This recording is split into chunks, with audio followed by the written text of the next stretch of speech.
Sir ನಿನ್ನೆ ಅದೇ ನೀವು ನಿಮ್ಮ ಬಿಜೆಪಿ ನಾಯಕರೆಲ್ಲ ಸವಾಲಾಗಿದೆ. ಈಗ ಅವರು ಕೆಲವೊಂದು ದಾಖಲೆ ರಿಲೀಸ್ ಮಾಡಿದ್ದಾರೆ ಸರ್. ಸಾವರ್ಕರ್ ನನ್ನ ಸೋಲಿಗೆ ಕಾರಣ ಅಂತ ಅಂಬೇಡ್ಕರ್ ಅವರು ಪತ್ರ ಬರೆದಿದ್ದಾರೆ. ನಮ್ಮ ಕಡೆಯಿಂದನೂ ಸಾಕಷ್ಟು ದಾಖಲೆ ಇದೆ, ದಾಖಲೆಗಳೆಲ್ಲ ಬಿಡುಗಡೆ ಮಾಡ್ತೀವಿ. ದಾಖಲೆ ಅಲ್ಪ ಸ್ವಲ್ಪ ಓದಿರ್ತಾರೆ ಅವರು, ಪೂರ್ತಿಯಾಗಿ ನಮ್ಮ ಕಡೆಯಿಂದ ಮಾಹಿತಿ ಇದೆ. ಸೊ ಹಾಗಾಗಿ ಎಲ್ಲ ಸಂಬಂಧಪಟ್ಟ ನಮ್ಮ ಪಕ್ಷದ ವತಿಯಿಂದ ಕಾಂಗ್ರೆಸ್ಸು, ನೆಹರು ಅವರು ಯಾವ ರೀತಿ ಬಾಬಾ ಸಾಹೇಬ್ ಅಂಬೇಡ್ಕರ್ ಅವ್ರನ್ನ ನಡೆಸ್ಕೊಂಡಿರೋದು ಇಡೀ ದೇಶಕ್ಕೆ ಗೊತ್ತಿರುವಂಥ ಸತ್ಯ. ಹಾಗಾಗಿ ಅವರ ಸಮಾಧಿ ಮಾಡಲಿಕ್ಕೆ ವಿಚಾರದಲ್ಲಾಗಲಿ, ಅವ್ರನ್ನ ಚುನಾವಣೆಯಲ್ಲಿ ಸೋಲಿಸಿದ ವಿಚಾರದಲ್ಲಾಗಲಿ, ಅವ್ರನ್ನ ಅಗೌರವವಾಗಿ ನಡೆಸ್ಕೊಂಡಿದ್ದಾಗಲಿ, ಎಲ್ಲ ಸಂದರ್ಭದಲ್ಲೂ ಬಾಬಾ ಸಾಹೇಬ್ ಅಂಬೇಡ್ಕರ್ ಅವ್ರನ್ನ ಯಾವ ರೀತಿ ಕಡೆಗಣಿಸಿದರು ಮತ್ತು ಯಾವ ರೀತಿ ಅವ್ರನ್ನ ತಿರಸ್ಕಾರ ಮಾಡಿ ರಾಜಕೀಯವಾಗಿ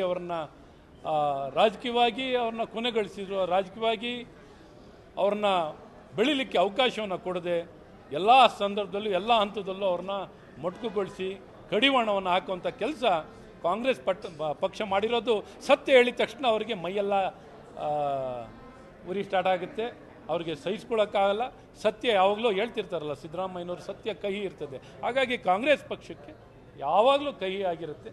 ಹಾಗಾಗಿ ಸತ್ಯವನ್ನು ನಾವೇನು ಯಾವ ಸವಾಲಿಗೂ ಸ್ವೀಕರಿಸ್ತೀವಿ. ಇವರು ಎಲ್ಲದ್ರ ಬಗ್ಗೆ ಮಾತಾಡ್ತಾರೆ. ನೀವು ನೋಡಿದ್ದೀರಾ, ಸನಾತನ ಧರ್ಮದ ಬಗ್ಗೆನೂ ಅದ್ರ ಬಗ್ಗೆನೂ ಮಾತಾಡ್ತಾರೆ ಕೀಳಾಗಿ. ನೀವು ಯಾವ ವಿಚಾರ ನೋಡ್ರಿ, ಬಾಯಿಗೆ ಬಂದಿದ್ದು ಮಾತಾಡಬೇಕು ಅಂದ್ರೆ ಅವ್ರ ಹತ್ರ ಹೋಗಿ ಕಾಂಟ್ಯಾಕ್ಟ್ ಮಾಡಬೇಕು.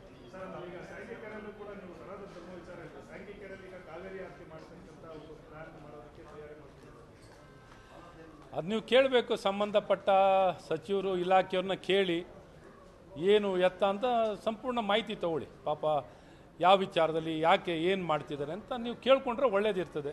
ಅದು ಒಂದು ಸರ್ಕಾರವಾಗಿ ಮಾಡ್ತಿದ್ದಾರೆ, ಅವ್ರನ್ನ ಸರ್ಕಾರವನ್ನು ನೀವು ಕೇಳಿ, ಆ ಸಂಬಂಧಪಟ್ಟ ಇಲಾಖೆಯವ್ರನ್ನ ಕೇಳಿದ್ರೆ ಸೂಕ್ತ ಇರುತ್ತೆ ಅಂತ ನಾನು ಹೇಳ್ತೀನಿ.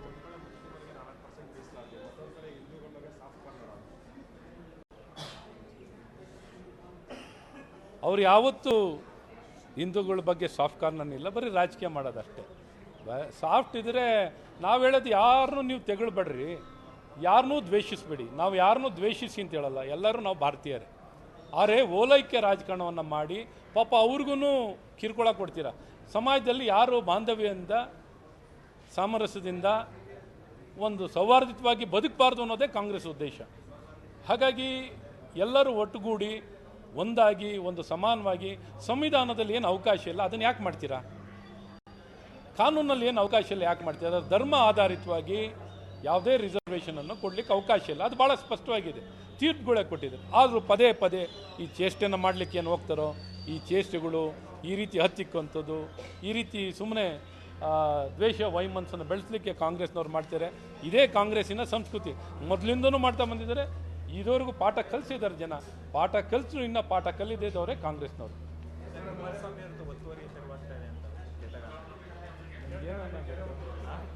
ಅದು ಸಂಬಂಧಪಟ್ಟ ಇಲಾಖೆಯವರು ಏನೇನು ಮಾಡ್ತಿದ್ದಾರೆ ಅಂತ ಪ್ರತಿನಿತ್ಯ ಮಾಧ್ಯಮಕ್ಕೆ ತಿಳಿಸೋದು ಒಳ್ಳೆಯದು.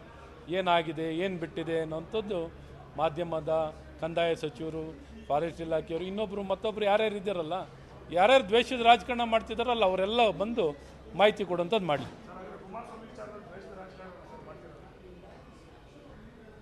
ಇನ್ನೇನು ಮಾಡ್ತಿದ್ದಾರೆ? ಮೇಲೆ ದ್ವೇಷದ ರಾಜಕಾರಣ ಮಾಡ್ತಿದ್ದಾರೆ, ಇನ್ನೇನು ಪ್ರೀತಿ ರಾಜಕಾರಣ ಮಾಡ್ತಾರೆ ಅವರು? ಇಲ್ಲಿ ಇವ್ರು ಹೇಳಿ, ಇಲ್ಲಿ ಕಾನೂನು, ಇವ್ರು ಸರ್ಕಾರ ಅಧಿಕಾರ ಕೊಟ್ಟಿರ್ತಾನೆ, ಪೆನ್ನು ಪೇಪರ್ ಕೊಡಿ ಅಂತ. ಪೆನ್ನು ಪೇಪರ್ ಕೊಟ್ಟಿದ್ದಾರೆ, ಹೆಂಗೆ ಬೇಕೋ ಬರ್ಕೋತಿದ್ದಾರೆ, ಏನೇನು ಬೇಕೋ ಮಾಡ್ತಾ ಇದ್ದಾರೆ. ಅದೇ ಈ ಸರ್ಕಾರದ ಕೆಲಸ. ಪೆನ್ನು ಪೇಪರ್ ಕೊಟ್ಟಿದ್ದಾರೆ, ಬರೆಯೋದೇ ಬರ್ತಾರೆ, ಬರೆದು ಆಗ್ತಾನೆ ಇದ್ದಾರೆ. ಅದೇ ಈ ಸರ್ಕಾರದ ವಿಶೇಷತೆ. ದ್ವೇಷ, ರಾಜಕೀಯ ಪ್ರೇರಿತವಾಗಿ ಕೆಲಸ ಮಾಡ್ತಿರೋದೇ ಇವ್ರದ್ದು USP.